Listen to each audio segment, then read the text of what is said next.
when we arrived at the doctor's surgery, she went in and all I could hear was, "You must know that I'm in the only profession that never has a day off." Yes, that's right. Because he insisted that she go home and have go a day to off. bed. Because you know the marvellous story about her when she was on doing Mad Max.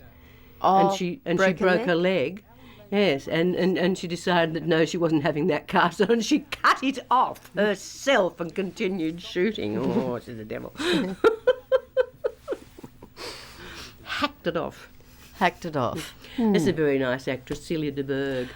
I know, I saw her and I thought, wow, what's she doing now?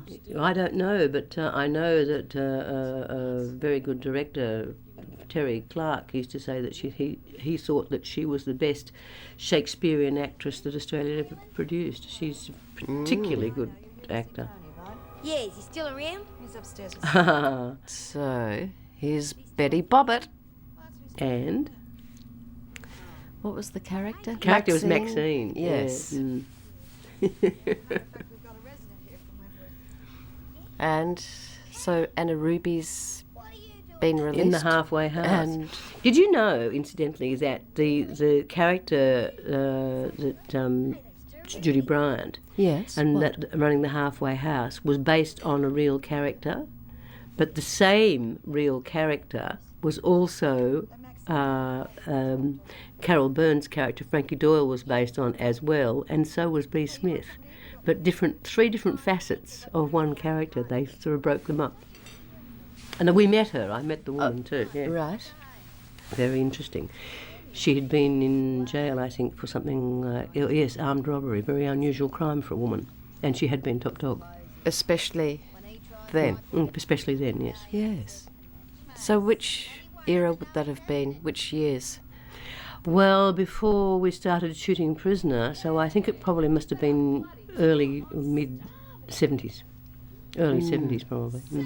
You know, when I briefly touched on what I'd based the mouse character on, we were doing an OB and I was speaking with one of the cameramen and he was telling me he was doing further studies and he'd read this case history about this child, 12-year-old, and the parents had driven into a petrol station, apparently to fill the car up, and they actually asked their child, biological child, to go in and purchase some items from the petrol station, and they actually drove off and left the child there, abandoned her. And then, deliberately. I mean, I actually did that accidentally once with one of my children.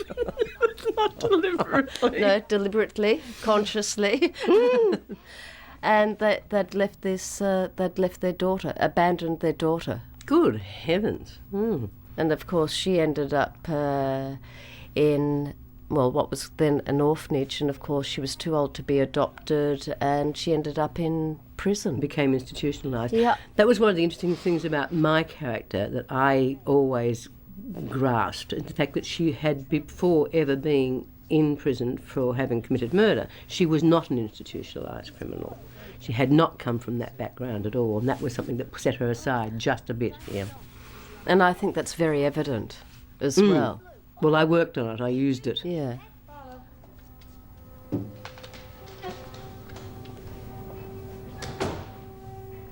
So is Wayne Jarrett in? No, he's, I think, left the show. Or had not, perhaps, no, he's left the show by that stage, I think. Yeah. And gone on, he actually left the show and went straight into a production of Miller's? Death of a Salesman with Mel Gibson and Warren Mitchell in Sydney, which is a bit of a leap, isn't it? Sadly gone now, so yeah, died very young. You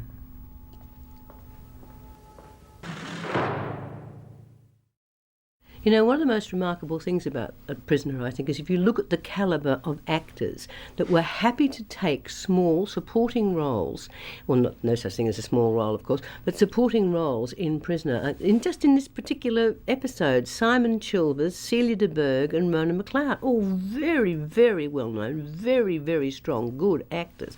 But they were willing to take minor roles in Prisoner, I think, which is a tribute to the show. It was a groundbreaking show, and it was very important for its era. Well, they were not only wanting to, they were really vying Yes, for happy to. Yes, very happy parts to. on the show. That was one thing one of the guests said to me, and that was, oh, you're not really all that scary after all. So I sometimes wondered what some of the male guests were thinking before they yes. actually entered the tunnel. Yes, coming into a room full of women, yes, who've murdered people. And what you were saying about the calibre of different actors, what about, is it Marion?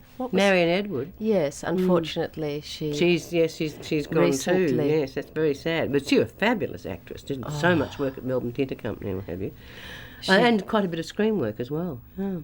What are you doing now? Well, one of the legacies from Sheila Florence was that to be a good actor, you had to work on your voice. Because she used to cite that example from that American academic saying, what is communication? What is the percentile value of body, tone and content? So obviously... So you started working on your voice, did you? Well, that was also a legacy of Amanda. Yes. Well, because she's of very her qualified in that trading. area, yes. And training in the UK. So what I did quite a few things, because what happened before I got into Prisoner, because I was originally enrolled to do law. Were you? Yes, I Oh, was. got a little Porsche here. Oh, I love Porsche. So I was in line to sign up, and I mean sign up, for law, and I looked around and I thought, nope, I want to act professionally. I flirted with law when I was very young, and my mother said to me, Valerie, you won't like it. There's lots of law, not much justice. Good response. So after... Did I ever tell you the time that Sheila, because of voice, and her grandfather was a surgeon? I knew that, yes. Yes, and he was one of the first boys to have an X-ray machine in didn't know that. Victoria.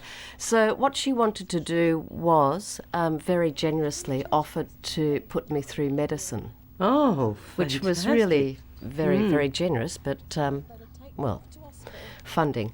So obviously I didn't do it. However, what led me to what I'm doing today is not only acting and my love of voice. I went back and I did anatomy, physiology, then I did speech therapy. So I'm now working in the realm of working with people's voices, whether they've had accidents. No, that's fantastic. Oh, I adore it. You also have a sister who has a marvellous voice, don't you? I do. Yes. Yeah, she was a dramatic soprano. Well, our mother, she was an opera singer, and she had a dramatic soprano voice, but she went into biochem, and now she's working in the area of breathing, intelligent breathing.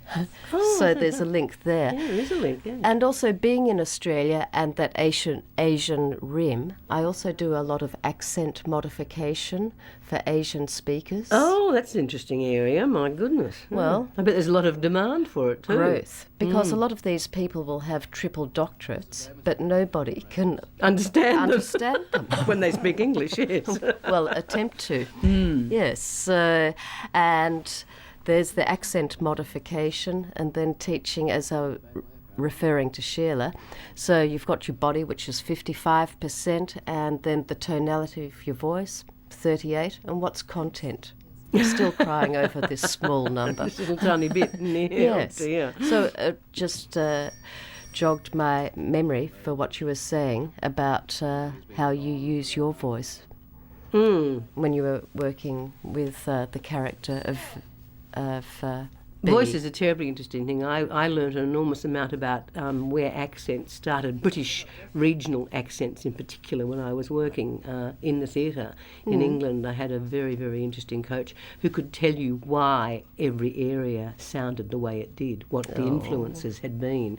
So interesting. I mean, for instance, in Derbyshire, it was because of the Flemish weavers that came in. And they came in because of what was available there. They were lured over to do all their weaving from the continent, and it affected how everybody spoke in that area.